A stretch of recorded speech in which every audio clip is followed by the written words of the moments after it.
Saint-Cernin, bonjour. Bonjour. Bienvenue dans la série d'entretiens du projet Imagine, ça s'appelle De l'intérieur et c'est parti.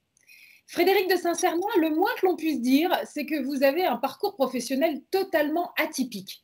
Vous êtes un homme politique de droite, un très proche de Jacques Chirac, dont vous avez été le conseiller, et qui fera d'ailleurs de vous l'une des chevilles ouvrières de son parti, à l'époque le RPR, avant de vous faire rentrer au gouvernement en 2004 en tant que secrétaire d'État à l'aménagement du territoire. Votre autre passion, c'est le football. Alors, dès 2006, vous décidez d'opérer un grand virage dans votre vie professionnelle pour prendre la présidence du Stade Rennais. Et en 2014, eh bien, vous surprenez à nouveau tout le monde avec une nouvelle orientation. Cette fois, c'est le secteur de l'humanitaire qui vous approche et vous devenez directeur général délégué de Acted, une ONG française de solidarité internationale. Acted, l'agence d'aide à la coopération technique et au développement, c'est tout bonnement la deuxième ONG française après Médecins sans frontières. Créée en 1993 avec peu de moyens et avec à sa tête une femme de conviction mais assez discrète, Marie-Pierre Callet. Je le précise parce que c'est assez rare qu'une ONG de dimension internationale soit créée par une femme. Donc Marie-Pierre Callet est toujours à sa tête aux côtés de son cofondateur, un autre Frédéric, Frédéric Roussel. En un peu moins de 30 ans, c'est une croissance incroyable puisque Acted œuvre aujourd'hui dans 37 pays du monde. Cette ONG manage 7000 employés pour venir en aide à environ 15 millions de personnes vulnérables, faire face à des situations d'urgence et soutenir des projets de réhabilitation et de développement. Et tout a commencé en Afghanistan. Alors pouvez-vous nous refaire un peu l'historique de cette success story, Frédéric de Saint-Cernin? D'abord, c'est la success story de deux personnes que vous avez citées, Marie-Pierre Callet et Frédéric Roussel, qui se sont rencontrés là-bas, entre l'Afghanistan et le Pakistan, à une période très troublée, au début des années 1990. Donc on se souvient de cette histoire très violente, très brutale, très conflictuelle de l'Afghanistan, avec successivement l'invasion par l'Union soviétique, puis des conflits armés internes à l'Afghanistan entre de multiples factions. Et c'est dans ce cadre-là que Frédéric Roussel travaillait pour les Nations Unies et que Marie-Pierre Callet est venue en tant qu'universitaire pour travailler sur ce qu'on appelle la ligne du rang, c'est cette délimitation qui est souvent discutée dans les zones tribales entre Afghanistan et Pakistan. Voilà, ils se sont rencontrés là-bas, tous les deux passionnés par ces territoires qui, pour nous, Français, sont des territoires très, très éloignés et pour nous, humanitaires, ne sont pas des destinations, des théâtres d'opérations habituels. Les acteurs humanitaires français, en général, ont commencé en Afrique, en particulier en Afrique francophone. Donc, le couple qui a fondé Acted, Frédéric et Marie-Pierre, est pour ça un couple tout à fait original et iconoclaste. Et travaillant pour les Nations Unies à une période en particulier brutale par l'engagement des talibans au sein même de la capitale, Kaboul, il a fallu prendre des décisions. Et ces décisions, ça a été de créer une structure humanitaire financée au départ par les Nations Unies. C'est important de le dire parce que ça explique ce qu'on pourrait appeler le modèle économique. Le mot n'est pas très joli dans une ONG, mais on est une organisation tout à fait à part. Et donc, en travaillant à Kaboul dans ce contexte très, très violent de guerre civile avec la présence talibane au sein de Kaboul, il y a évidemment pour la société civile, pour les habitants de Kaboul, le drame absolu, un double drame, le drame de la faim, et ensuite le drame du froid, parce qu'on se dit toujours que quand les pays sont éloignés, il y fait beau, pas du tout, il fait très froid en hiver à Kaboul. Et Fred et Marie-Pierre ont marqué... C'est montagneux. C'est un pays extrêmement montagneux et où il fait en effet très, très froid l'hiver dans à peu près partout. Et ils ont créé deux opérations qui sont deux opérations fondatrices chez Acted, que l'on apprend tous quand on intègre Acted. D'abord, ils sont devenus quelque part boulangers. Ils ont organisé la fabrication et la distribution de pain pour une bonne partie des Kaboulis, qui encore une fois étaient vraiment confrontés à des situations dramatiques en termes d'insécurité alimentaire. Et le deuxième sujet, ça a été de trouver les filons de charbon, on savait à peu près où ils se trouvaient, mais ensuite d'organiser la logistique pour pouvoir chauffer Kaboul. Et ça a été donc deux faits majeurs. Fred a poursuivi ce fait Au Congo-Brazzaville, c'est une histoire qu'il raconte de manière très, très amusante parce qu'il est appelé par les Nations Unies qui lui disent bon, ben, l'opération pain à Kaboul, il faudrait peut-être aussi songer à Brazzaville, où il y avait aussi une guerre civile. On est en 1997, il y a 23 ans, et Acted avait été créé depuis 4 ans. En Afghanistan, et donc Fred, avec sa chapka ou ses bottes grand froid de Kabouli, traverse les continents et arrive à Brazzaville, où évidemment il y a c'est une autre température, au tempora au Mores, et il applique là encore cette mise en place très, très réussie à Kaboul, la mise en place de boulangeries à Brazzaville, et c'est lui qui s'occupe de l'accès à la nourriture, de cette nourriture de base qu'est le pain à Brazzaville, qui était là aussi confronté à une insécurité alimentaire chronique. Donc ce sont évidemment des faits marquants, majeurs, qui font que quand on intègre Acted, on se rend compte qu'on n'est pas simplement dans une association à but non lucratif qui va faire ce qu'il peut pour aider les gens. C'est un travail de terrain très, très fort, très, très engagé, qui a marqué beaucoup l'histoire et la construction d'Acted pour aujourd'hui être ce que nous sommes devenus, c'est-à-dire d'abord un travail de terrain. Nous avons un siège qui est très très petit à Paris. Nous avons à peu près 90 collaborateurs employés sur 7000 employés au total. Donc nous travaillons vraiment sur le terrain. C'est là que nous avons notre force, notre compréhension des territoires, des communautés et notre capacité à mettre en œuvre les programmes. Et deuxièmement, c'est pour ça que j'étais un petit peu long à vous raconter l'histoire d'Acted, mais ce lien ce qu'on appelle aux bailleurs internationaux, aux bailleurs institutionnels internationaux, donc les Nations Unies, est constitutif de notre ADN. C'est la relation qu'a Acted avec ces quelques dizaines de bailleurs, alors que d'autres acteurs humanitaires français ont quelques centaines de milliers de bailleurs qui sont des généreux donateurs privés individuels. Nous avons quelques dizaines, 110, 120, 130, bon an, mal an, bailleurs institutionnels internationaux qui financent la plupart de nos programmes. Donc l'histoire de l'Afghanistan est une histoire tout à fait originale dans l'histoire humanitaire française. Là-bas, c'est encore une fois, de la part des créateurs d'Acted, une volonté d'être tout à fait engagé, présent sur le terrain et faire des choses qui sont des choses décisives pour la population, les personnes les plus vulnérables, les chauffer, les nourrir. Et ensuite, cette relation très forte aux bailleurs institutionnels internationaux, qui est de fait une réalité très exigeante. Je pense que quand le HCR nous confie un programme pour soutenir des réfugiés au Bangladesh ou au Soudan du Sud, il attend beaucoup plus que si la même somme était additionnée par quelques milliers de généreux donateurs installés en Île-de-France ou plus généralement dans l'Hexagone et qui souhaiteraient qu'on fasse le mieux possible avec cet argent. Quand les grands bailleurs institutionnels internationaux nous confient des programmes, ils sont très exigeants, ils attendent des résultats qui sont extrêmement précis, ils sont sur le terrain souvent avec nous en termes de contrôle et la plupart de nos programmes sont audités puisqu'on parle d'argent public. Presque 100% du budget d'Acted, ce sont des fonds publics internationaux. Peut-être juste quelques mots pour nous décrire un petit peu Marie-Pierre Calais, puisque comme vous l'avez dit, quelque part, c'était une toute jeune fille qui arrive comme ça en Afghanistan. Déjà, ça, c'est pas banal. Et donc, c'est quand même un parcours très étonnant. C'est vrai, elle devait avoir à peu près 23, 24 ans, 22, 23 ans, 24 ans quand elle est arrivée là-bas. Elle s'est installée d'abord à Peshawar.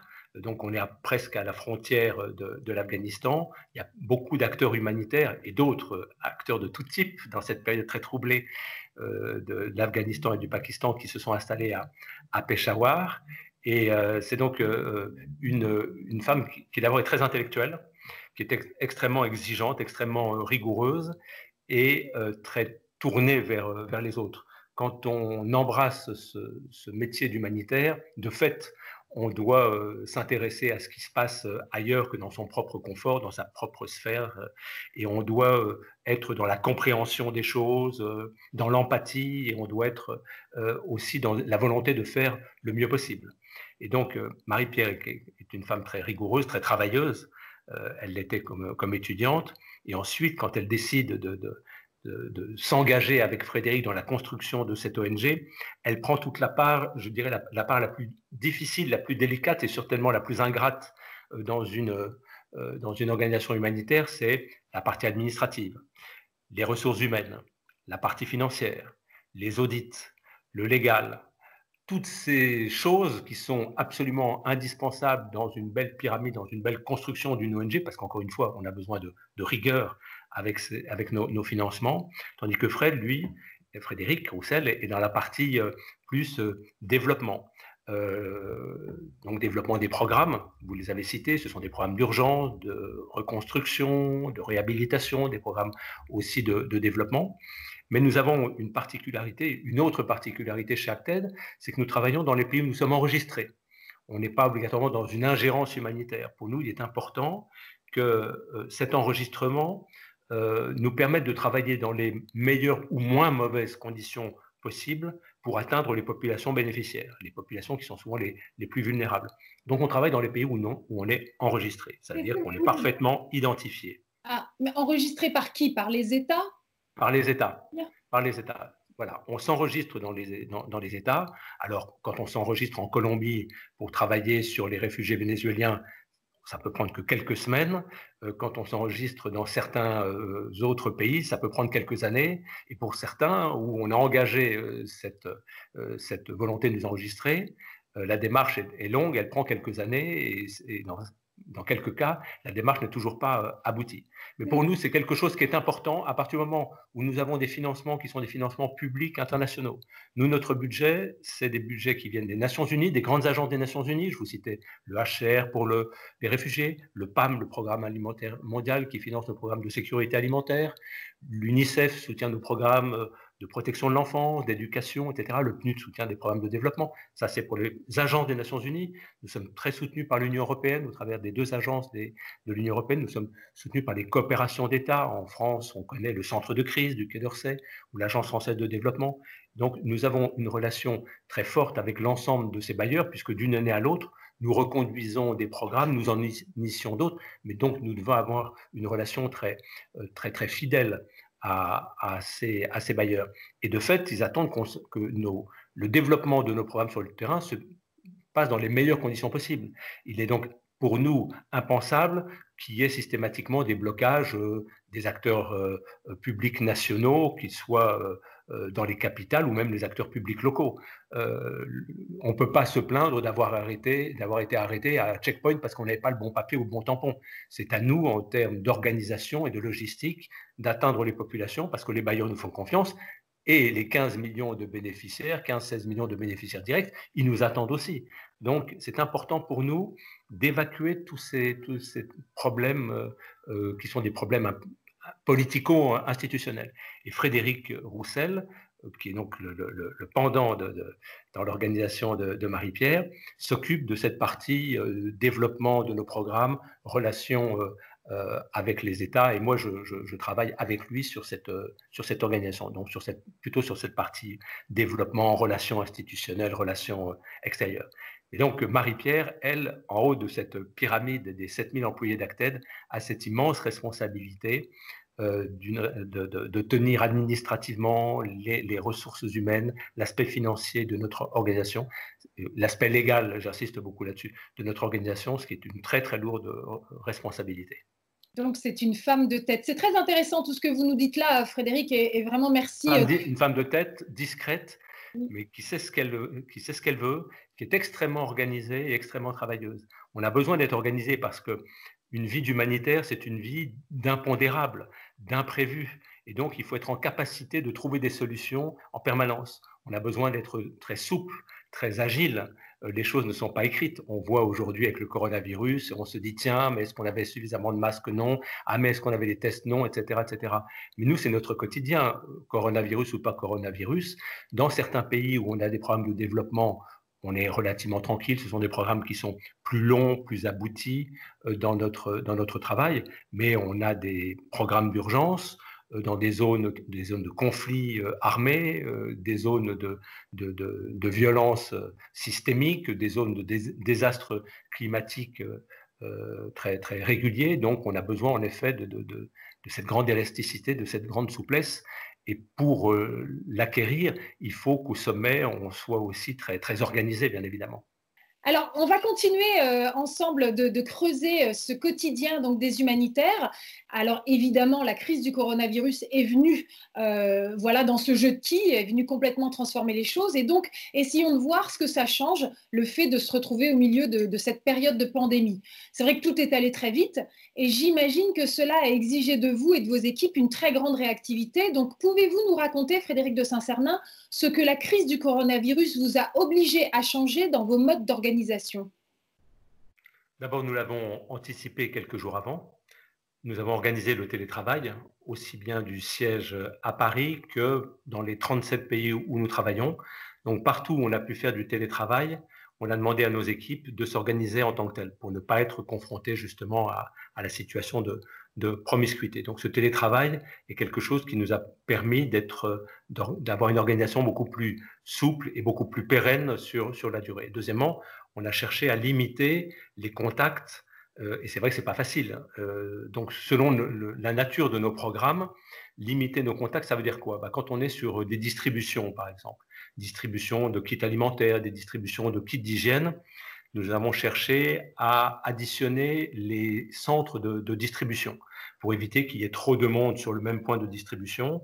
Nous avons prévenu les populations bénéficiaires que nous distribuerions différemment. Nous avons organisé les queues de ces distributions partout où nous avons mis en place cette relation entre nos employés et les bénéficiaires.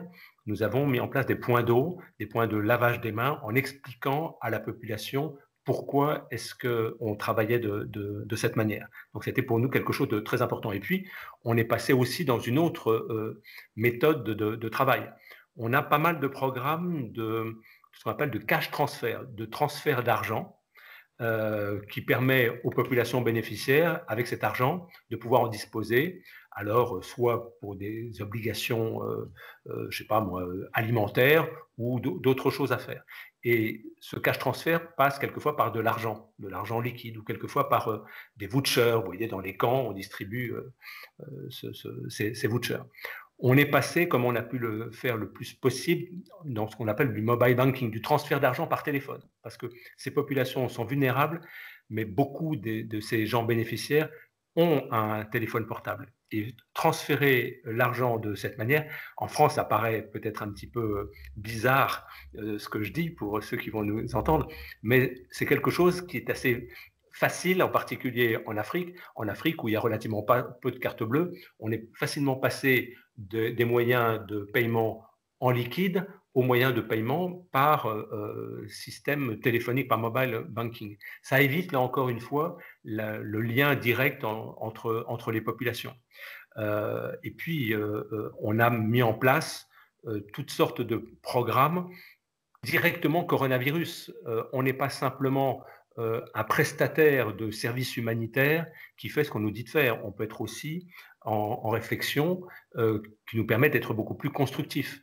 On a par exemple, on fabrique des masques. Aujourd'hui, on est le premier fabricant de masques en Afghanistan. Alors, ça, En Afghanistan, vous c'est avez du coton. C'est une matière première qui existe en Afghanistan. Il y a du coton. Et donc, on a commencé, grâce à nos centres de formation professionnelle, à faire travailler les équipes sur des masques. Ça se passait plutôt dans le nord de l'Afghanistan. Et puis ensuite, on a décidé, et là, on en était il y a une quinzaine de jours, à 100 000 par semaine. Mais on passe depuis hier, c'est donc tout récent, à un volume beaucoup plus important, puisqu'on va passer à 1 million de masques par semaine avec la mise en place d'une organisation sur Kaboul, de travail de couture sur Kaboul. Donc, centre de formation professionnelle, mais aussi à domicile, des gens à qui on fournit le matériel. En Afghanistan, les gens savent coudre, ce sont les rois du tapis, donc on a l'habitude et de la matière première et de la façon. Et donc, des gens chez eux, sont en train de coudre des masques. Donc, et au point, comme je vous le dis, que nous devenons le premier fabricant de masques du pays. Donc, on n'est pas simplement là à attendre qu'on nous donne des masques pour faire en sorte que, etc. Nous-mêmes, nous fabriquons des masques en Cisjordanie, à Gaza ou au Yémen. Nous équipons des centres de santé de matériel à caractère sanitaire pour permettre de fonctionner. Au Sri Lanka, quand je vous disais que le but c'est d'éviter trop de promiscuité, nous avons mis en place une plateforme entre les producteurs agricoles et puis les consommateurs, les futurs acheteurs. Donc, histoire de mettre en place une relation beaucoup plus directe qu'on ne le faisait auparavant. Et ce qui est très intéressant dans les travaux que l'on mène sur le terrain, je peux intervenir juste un petit détail. C'est vrai que c'est très important ce que vous êtes en train de nous décrire parce qu'on a vu récemment des images de distribution de vivres qui donnaient lieu vraiment à des attroupements avec limite des gens qui sont prêts à se piétiner. Alors évidemment là, les gestes barrières et la distanciation sociale, il n'y a plus rien de tout ça. Donc c'est véritablement pour éviter toutes ces scènes très regrettables que vous avez tout de suite eu l'agilité d'inventer tous ces modes de fonctionnement. Donc, nous avons des employés qui habitent sur place, qui sont en relation très régulière avec les bénéficiaires. Ils ont donc cette crédibilité pour faire en sorte que notre mode organisationnel diffère. Sur une distribution, par exemple, et c'est fut le cas depuis le mois de mars, on explique aux gens pourquoi ça va se passer différemment, pourquoi est-ce qu'il faut ces gestes de distance. Et ça, à partir du moment où on l'explique très simplement et qu'on a cette crédibilité de la part de nos employés, ça se passe très bien.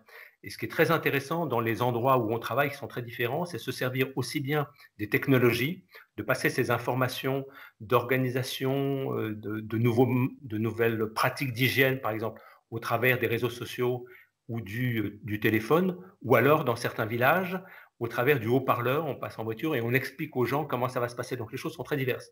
Et pour revenir sur ce que vous disiez à l'instant, là où les foules ont pu devenir compactes et se bousculer pour obtenir cette fameuse distribution, et ça on le rencontre dans beaucoup de pays d'Afrique, c'est dans les villes, dans les mégapoles, dans les townships, dans les bidonvilles, là où les gens n'ont rien. Alors, Acted travaille un peu partout dans le monde et il y a un point commun que l'on observe dans tous les pays du Sud, c'est que leurs populations ne peuvent pas s'offrir le luxe du confinement. Du Liban au Nigeria, au Mexique, on ne peut tout bonnement pas se le permettre. À Tripoli, les habitants des quartiers les plus défavorisés crient « Ne nous confinez pas, nourrissez-nous ». À Mexico, les vendeurs de rue, à Lagos, les petits vendeurs à la sauvette, bref, toutes ces personnes qui vivent de l'économie informelle au jour le jour, elles doivent travailler coûte que coûte pour subvenir aux besoins de leur famille. Et donc, pour toutes ces populations extrêmement vulnérables, les problèmes du quotidien, ce sont la faim, l'accès aux soins, aux produits de première nécessité, au logement. Donc, dans ces conditions, comment convaincre de la priorité du coronavirus et comment prévenir la propagation de l'épidémie? Oui, c'est évidemment le point le plus difficile. Nous avons eu du mal à être confinés en France parce que ça ne fait pas partie de notre logique de vie quotidienne. Puis finalement, on s'est rendu compte que ça se passait tout à fait correctement, mais parce qu'on a une autre organisation de la société, une autre organisation de notre économie. Dans beaucoup de pays du Sud, c'est ce que vous décriviez, c'est ce qu'on appelle de l'économie informelle, c'est-à-dire que les gens vivent au jour le jour, vraiment au sens littéral de ces termes-là. Ils se lèvent le matin pour travailler et consommer le soir. S'ils n'ont pas travaillé dans la journée, ils n'ont rien pour le lendemain. Il n'y a pas de filets sociaux, ça ne se passe pas du tout comme ça peut se passer dans beaucoup de pays du Nord. Et donc, vous avez ce problème de confinement, mais si on veut revenir aussi sur un autre sujet en ce qui concerne la lutte contre le coronavirus, c'est évidemment tout l'aspect sanitaire et médical. En France, on a 32,4 médecins pour 10 000 habitants. En Afrique, il y en a 1 pour 10 000 habitants.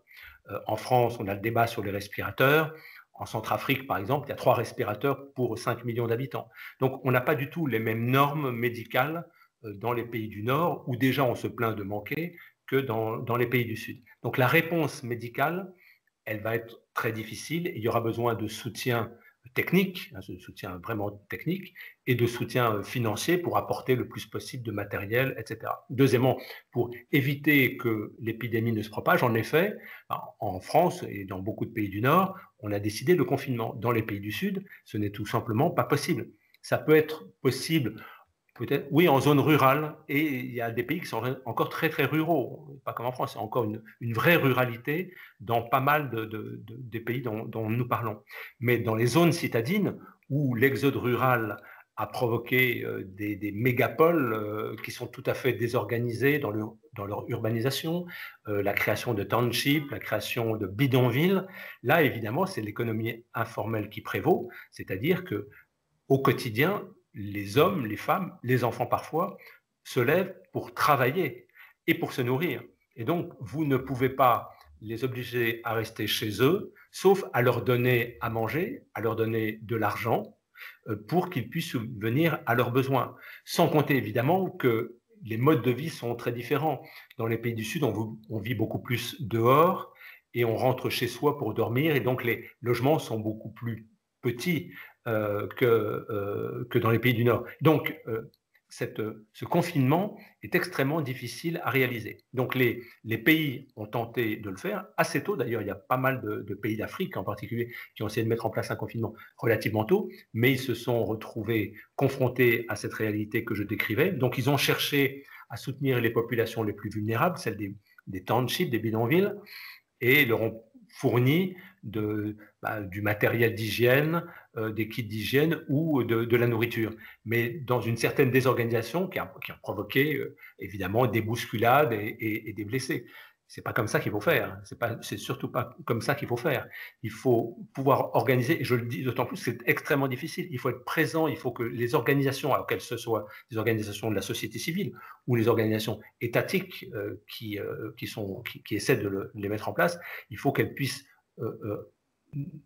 préparer ces distributions de manière très, très stricte, j'allais dire quasiment très, très, très réglementaire. C'est-à-dire dans 2 jours, distribution pour 200 personnes, et en faire beaucoup. Il ne faut pas en faire une comme ça au cul du camion, comme on a pu avoir ces images, parce qu'à ce moment-là, vous avez les bousculades, etc. Il faut organiser les distributions, il faut en faire beaucoup, beaucoup, beaucoup, beaucoup, pour éviter que les gens ne se concentrent, et il faut étalonner les distributions en expliquant bien ce que les gens auront et que tout le monde aura. Alors ça peut être un petit peu long dans la distribution, mais que tout le monde aura. Et c'est donc beaucoup plus difficile de le faire dans ces zones citadines où vous avez des millions de personnes que dans les zones rurales. Mais si on n'arrive pas à donner l'équivalent de ces besoins quotidiens que les gens arrivent à obtenir en travaillant, on ne pourra pas les confiner. Alors c'est intéressant parce que vous avez évoqué la population rurale qui d'une certaine manière pourrait, elle, s'organiser pour un certain confinement, sauf que très souvent, elle vit loin de tout centre de décision, de tout centre de contrôle, et même elle peut ne pas être au courant finalement. Donc il y a toute cette organisation aussi autour des campagnes de sensibilisation. Et alors, j'avais lu des articles qui montraient qu'il y a aussi tous ces guérisseurs traditionnels, vous savez, ceux qui déploient comme ça la médecine ancestrale avec des racines, des plantes, etc. Et donc, je sais que ça peut paraître un petit peu farfelu, mais il semblerait que nombre d'entre eux se mobilisent pour aider à cette campagne de sensibilisation, à faire respecter les gestes barrières. Donc, c'est assez intéressant de voir que, encore une fois, il faut s'adapter aux réalités du terrain. Et donc, voilà, ces guérisseurs traditionnels viennent en aide pour les campagnes de prévention qui sont initiées par les États. Vous avez pu constater aussi ce genre de choses, Frédéric ? Oui, mais plus largement, quand vous voulez travailler sur le terrain, quand vous voulez organiser la mise en place d'un programme, et là on parle de programme d'urgence, hein, avec des gens qui ont des besoins urgents, des besoins vitaux, il faut l'organiser avec les gens du cru, les gens du terrain. On le dit beaucoup en France aujourd'hui où il faut faire appel aux maires, mais c'est la même chose là-bas. Donc vous pouvez avoir une organisation administrative qui marche bien, hein, avec des gouvernorats, des mairies, etc. Mais vous avez aussi des chefs de village qui sont très importants pour la transmission de l'information et l'organisation de la mise en place d'un programme. Ce sont au travers de ces personnalités qu'on arrivera à savoir qui sont les personnes les plus vulnérables de telle ou telle région.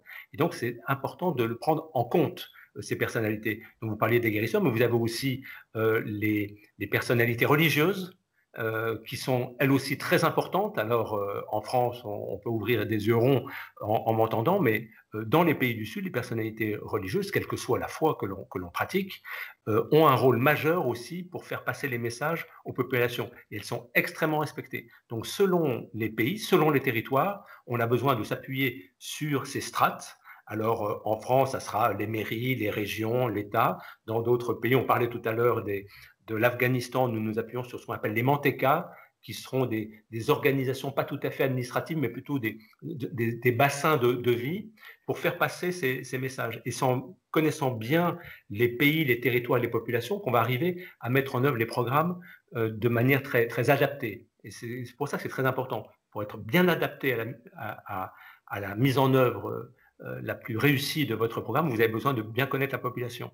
Si vous me dites demain, vous allez mettre en place un programme au Zimbabwe, je vous répondrai, ben non, on ne va pas le faire parce qu'on n'est pas enregistré, on ne connaît pas le pays, on ne sera pas en capacité, d'autres le feront très bien.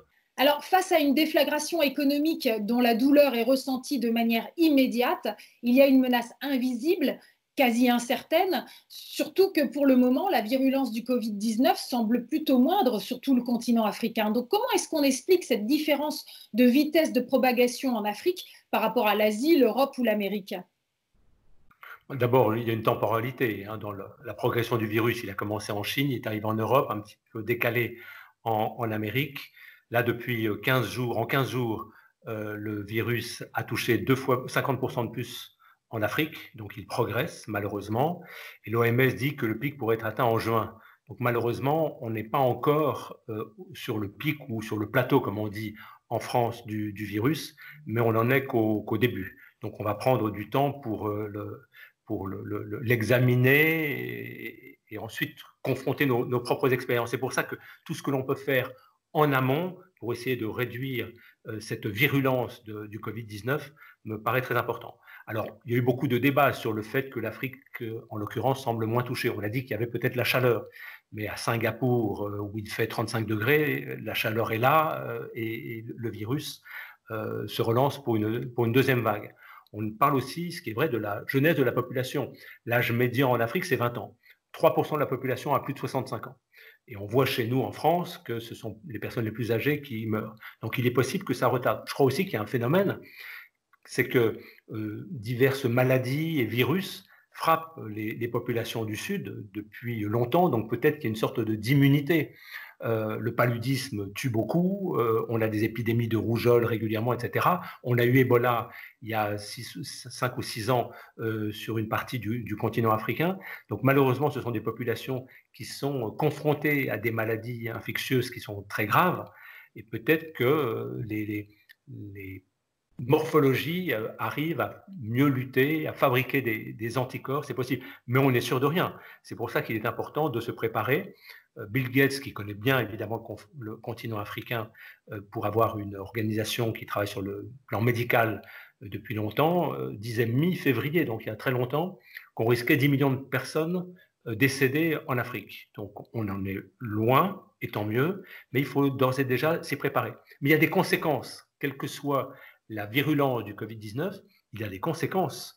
C'est la mise en place du confinement, on l'a vu, et là je veux parler de manière plus générale du confinement, la fermeture des frontières, la fermeture des ports, la fermeture des aéroports. Et dans les pays du Sud, je pense en particulier, encore une fois, au continent africain, beaucoup de matières premières essentielles à la nutrition viennent de l'étranger. On consomme beaucoup de riz, il y a un terrien sur deux qui a comme aliment de base le riz, bon, en particulier en Asie, en Afrique, bien sûr. Mais en Afrique, il n'y a pas de riz, ou très très peu. On a des rizières en Inde, en Vietnam, en Thaïlande, et ces pays n'exportent plus. Et donc, le peu de riz que l'on a, soit il est très cher, donc inaccessible, soit on n'a plus de riz. Donc, il faut des aliments de substitution. C'est donc quelque chose qui est très grave pour le quotidien des populations qui n'ont plus accès à ces matières premières nutritionnelles comme elles pouvaient y avoir accès auparavant. Point numéro 2, en termes de fermeture des frontières et puis d'évolution aussi des matières premières, là je parle des matières premières minières, l'effondrement du prix du pétrole met à mal évidemment des économies comme celle du Nigeria, comme celle du Congo-Brazzaville, ou d'autres qui comptaient évidemment sur un prix du baril assez haut pour maintenir la, la solidité de l'économie. Ce n'est pas le cas. Et puis, autre phénomène de la fermeture des frontières, c'est le tourisme. L'Afrique est un continent très, très touristique, de l'Afrique du Nord au Kenya, Tanzanie, en passant par le Sénégal, Côte d'Ivoire, etc. Ce sont des pays qui sont très touristiques et qui, a priori, ne recevront pas de touristes cet été. Donc vous avez une économie du tourisme. On l'avait vu à une époque dramatique en Tunisie, en Égypte, avec les attentats. Cette économie s'était effondrée et là, elle risque de s'effondrer durablement. Donc, malheureusement, en dehors du Covid-19, les conséquences prises par les autres pays des autres continents font qu'il y a des réalités économiques dramatiques aujourd'hui dans l'existence même des peuples et des populations les plus vulnérables dans les pays du Sud. Alors, vous venez d'y faire allusion. En fait, il y a tous ces dégâts collatéraux en fait, au Covid-19 et aux décisions qui sont prises à l'international, notamment donc tout ce qui a trait à la fermeture des frontières. Et cette fermeture des frontières, elle a aussi une autre conséquence, et c'est l'ONU qui l'a constaté. Ça va avec les restrictions de mouvements plus ou moins sévères imposées par les États. Eh bien, tout ça commence à gripper le travail des ONG sur le terrain. Et du coup, l'ONU a réagi en demandant aux différents gouvernements d'accorder aux travailleurs humanitaires le même statut qu'au personnel de santé afin de faciliter leurs déplacements et aussi leur donner un accès prioritaire au matériel de protection contre le virus.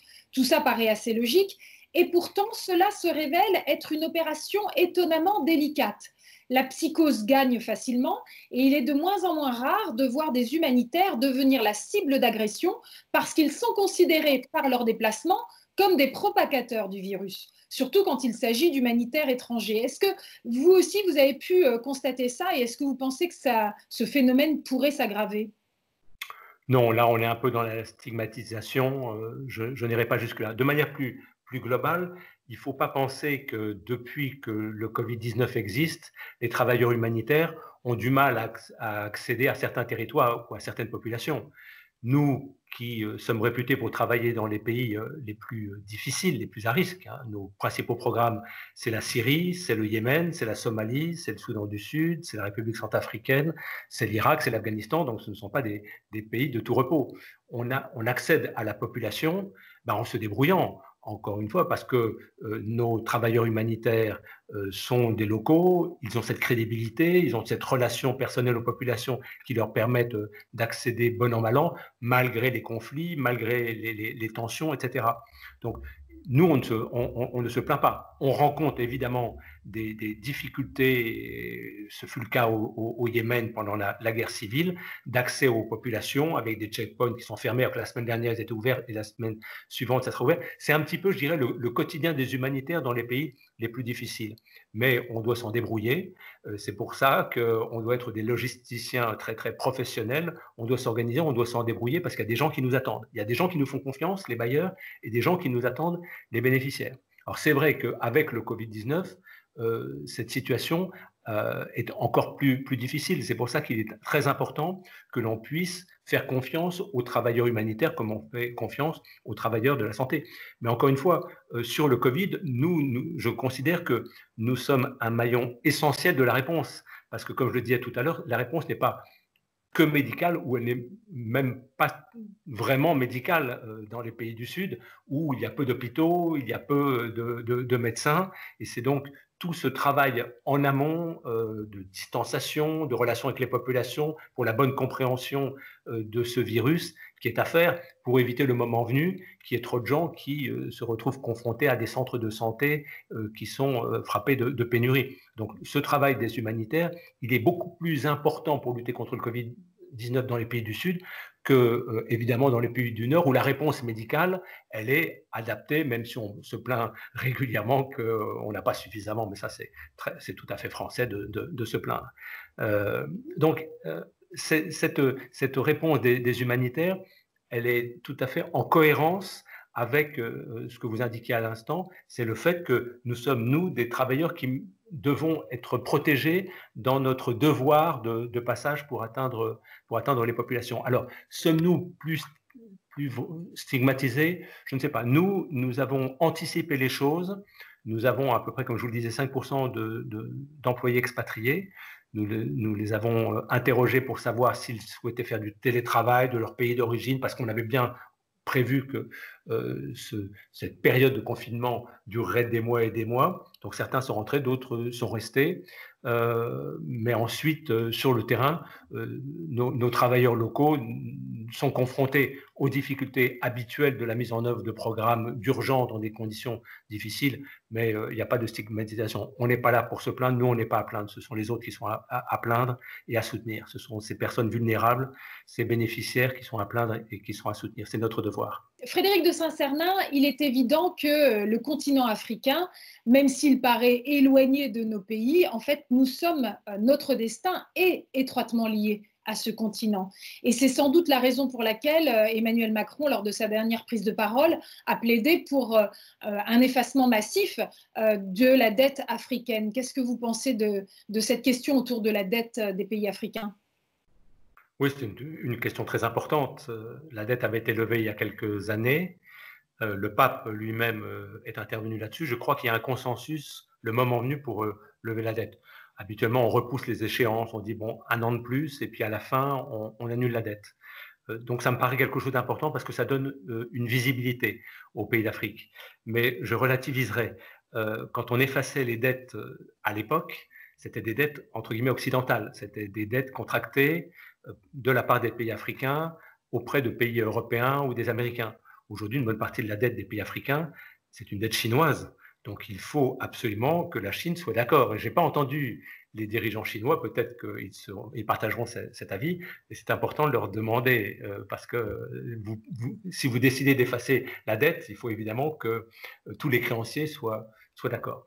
Deuxièmement, je vous donne juste un chiffre, parce qu'on pense toujours que ce sont des sommes considérables. Au Sénégal, la dette représente 3 fois moins que ce qu'apportent chaque année les expatriés sénégalais à leur pays. Donc, il serait beaucoup plus grave pour l'État sénégalais qu'il n'y ait plus un centime qui vienne de l'extérieur que cette affaire de dette. Donc, tout ça pour relativiser. Souvent, les pays du Sud arrivent à améliorer leur situation économique, pas simplement par la dette, pas simplement par le soutien des pays du Nord ou des pays asiatiques, mais aussi par leur communauté expatriée qui envoie une bonne partie de leurs gains à leur famille et à leur pays. C'est important de le rappeler. C'est vrai, c'est le travail de la diaspora qui soutient effectivement les gens qui sont restés au pays, en fait. Hein. Effectivement, on oublie souvent cette... Liban, pas simplement l'Afrique. Des pays comme le Liban, c'est quelque chose qui est très important aussi. Tout à fait. Alors, je veux bien aussi qu'on se concentre un petit peu sur la situation dans les camps de réfugiés.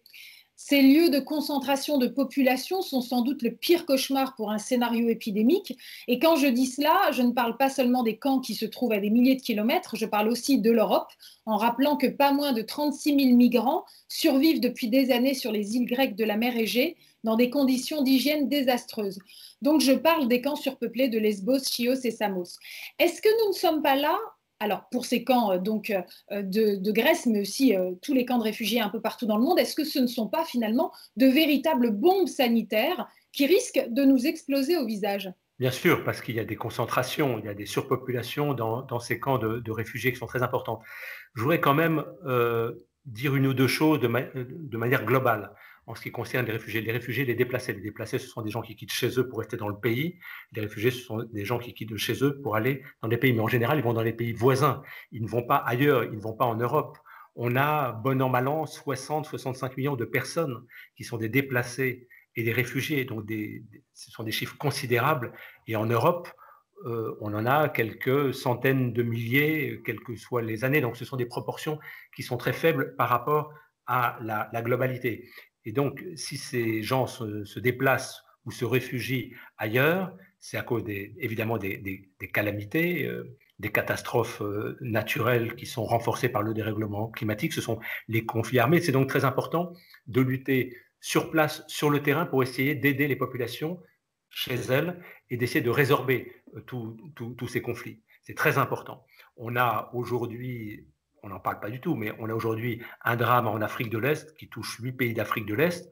Ce sont les criquets pèlerins qui dévorent toutes les, les récoltes, depuis la Somalie jusqu'au Kenya, en passant par le Soudan du Sud, etc. C'était l'Érythrée, Djibouti, le Kenya, la Tanzanie et l'Ouganda.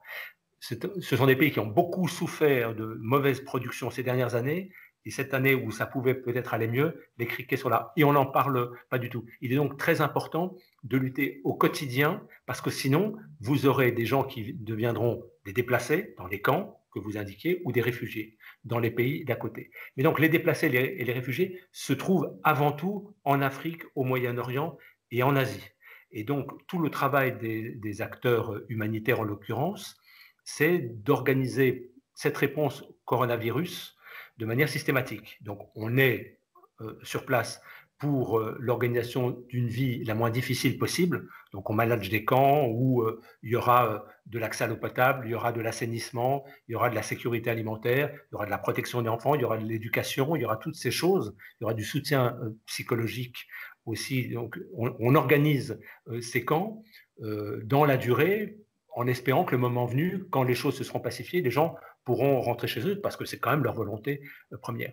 Donc à cela s'ajoute, avec le risque de pandémie, tous ces fameux gestes barrières, toute cette mise en place d'une organisation nouvelle, avec plus de distanciation, avec le lavage des mains, avec de l'eau sur place, et aussi, parce que nous, nos employés ont le masque, toutes ces choses qui nous permettent d'être le plus possible en adéquation avec le risque de pandémie. On travaille donc dans des conditions difficiles.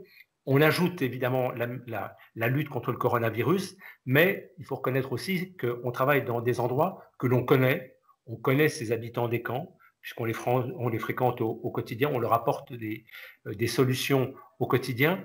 Et donc, encore une fois, cette relation entre l'acteur humanitaire et le bénéficiaire se fait sans aucune limite, sans aucune barrière, sans aucun risque, sans aucune crainte, sans aucun doute. On fonctionne à la confiance, et c'est ça qui est très important. Alors évidemment, quand ils se trouvent en Europe, eux, ils sont parqués de manière différente. Nous, on ne travaille pas en Grèce, mais on avait travaillé à l'époque à Calais. Il faut savoir que la plupart du temps, ce sont des gens qui sont des gens, plutôt des hommes, plutôt des gens jeunes, qui souhaitent passer dans les pays d'Europe pour le moment venu y travailler. Donc, ils ne sont pas au bout de leur histoire, ils ne sont pas au bout de leur voyage. Et selon les circonstances, avec ou sans coronavirus, le sujet deviendra à nouveau problématique. On l'a vu au moment de la confrontation en Syrie, Turquie-Syrie, là, il y a quelques mois, où il y a eu encore des mouvements de population réfugiés de la Turquie jusqu'à la frontière grecque, et l'État grec a décidé de fermer ses frontières. Donc le sujet d'aujourd'hui ne sera pas réglé avec le Covid-19. Le Covid-19 doit nous obliger à prendre en compte ces mesures importantes, des mesures d'hygiène et de santé, mais il ne faut pas croire que le sujet que vous indiquiez là, en Grèce va être réglé, bien évidemment. Mais je pense que plus on est engagé dans les pays qui souffrent, auprès des bénéficiaires les plus vulnérables, sur les territoires qui sont souvent les plus délaissés, plus on fait œuvre de bien public pour ces populations, pour l'équilibre de leur population. Et ces populations sont confrontées à des drames beaucoup plus importants que ce que l'on peut nous rencontrer. Nous, on a des inondations, elles n'ont rien à voir avec les inondations qu'on peut rencontrer au sud, etc., etc., etc. On peut avoir de temps en temps des confrontations, des tensions dans certains endroits de notre pays. Tout ça n'a rien à voir avec ce qui peut se passer dans les pays du Sud. Et donc, il faut qu'on ait une vision très globale, comme je crois les Français en ont conscience au travers du Covid-19. Ce n'est pas en répondant au Covid-19 en France, au sein de l'Hexagone, qu'on règle le problème de la pandémie. L'OMS disait que si on ne s'occupe pas du virus en Afrique, le virus trouvera en Afrique son propre réservoir. Bon, on ne va pas couper l'Afrique du globe. Et donc, il est donc important, quand on a un questionnement, d'avoir une réponse qui est totalement globale, qui est totalement générale. Le Nord, le Sud, les populations, etc. Et ça rentre évidemment en ligne de compte sur toutes les problématiques liées au développement durable, parce que en Europe, évidemment, on est confronté aux conséquences des des catastrophes climatiques à notre petit niveau, mais il faut savoir que dans les pays du Sud, ces catastrophes climatiques sont beaucoup plus virulentes, beaucoup plus importantes. Et si on n'y répond pas, si on ne les aide pas, si on ne les aide pas à anticiper ou à y faire face, évidemment, les gens se retourneront vers les pays du Nord pour dire pourquoi est-ce que vous vivez si bien et pas nous, pourquoi, etc.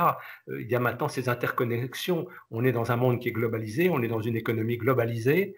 On est bien content d'aller voyager au Sud. C'est pas pour, quand ça nous arrange, fermer les yeux vis-à-vis des pays du Sud. Ça serait trop facile. Frédéric de Saint-Cernin, vraiment merci pour toutes ces explications parce que grâce à vous, eh bien, on comprend à quel point le travail d'humanitaire sur le terrain, c'est un travail complexe qui demande effectivement beaucoup d'agilité, beaucoup d'observation. Et comme vous venez de le dire, en fait, vous faites face à de multiples défis. Les calamités sont diverses et variées. Le coronavirus, ça vient s'ajouter à ce paysage qui était déjà bien tourmenté. Mais si je peux ajouter quelque chose, bien sûr. parce que moi je suis fondamentalement quelqu'un d'optimiste, et je pense que dans un océan de difficultés, comme on peut rencontrer, la petite cuillère, elle nous permet d'écoper et donc de réduire la misère, d'aider des personnes qui en ont le plus besoin. Et dans des périodes de coronavirus, des acteurs humanitaires comme chez nous, Acted, on peut être très, très innovant, très, très inventif. Je vous parlais des masques, on n'était pas fabricant de masques et maintenant on le devient. On est aujourd'hui engagé avec d'autres partenaires sur un programme de respirateurs, un programme low-tech, low-cost, fabriqué en France. Alors il n'est pas encore tout à fait au point, on va lancer une opération de crowdfunding, mais c'est important parce que évidemment on dit en France qu'on manque de respirateurs, ça veut dire qu'il en manquera encore plus ailleurs. Et nous, on ne reste pas simplement une ONG qui est là uniquement pour apporter des besoins très, très nécessaires aux populations, mais on est là pour essayer de trouver des solutions, de les anticiper et de participer avec d'autres communautés. Donc, ce sera des communautés de Fab Lab, des communautés scientifiques à l'élaboration de nouveaux programmes. C'est très important et pour nous, c'est aussi très créatif. Ça nous permet de rester tout à fait optimistes. Extra. Alors, puisque vous nous dites que vous allez lancer une opération de crowdfunding, comment est-ce qu'on peut vous soutenir? On va lancer l'opération de crowdfunding. Il faudra aller sur le site d'Acted. On donnera quelques explications.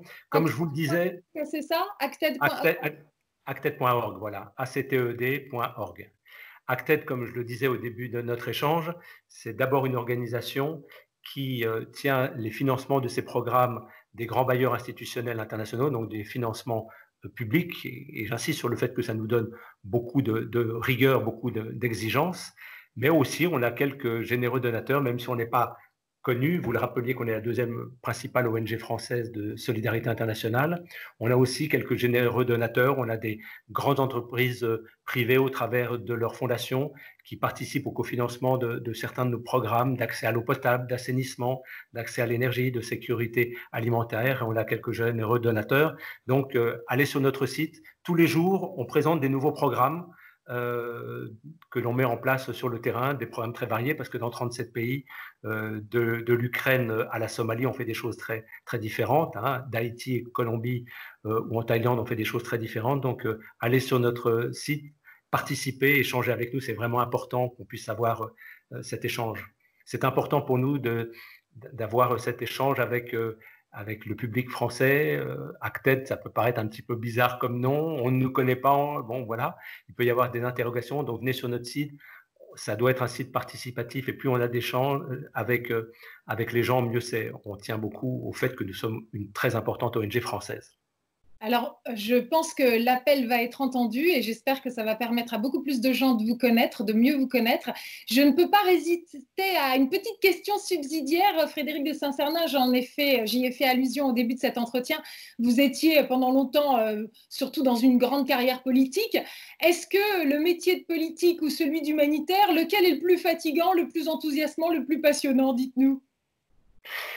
Les deux sont passionnants parce que ce sont deux métiers très, très engagés au service des autres. Alors, je sais que le milieu politique n'a pas toujours bonne réputation, que les personnages politiques n'ont pas toujours bonne réputation, mais ça, je dirais que c'est plutôt de manière globale parce que sur le terrain, quand on est élu local, comme ce fut mon cas, ou élu national, au contraire, les gens comprennent notre engagement et notre travail, surtout que moi j'étais élu d'un milieu rural, le Périgord, qui d'ailleurs me manque beaucoup. Mais donc ce sont des métiers d'engagement.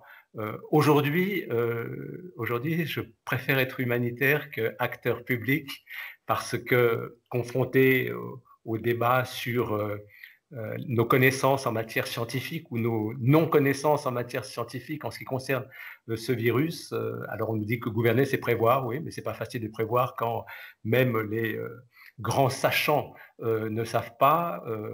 Donc c'est prévoir, c'est anticiper, pas facile. En tout cas, c'est décider.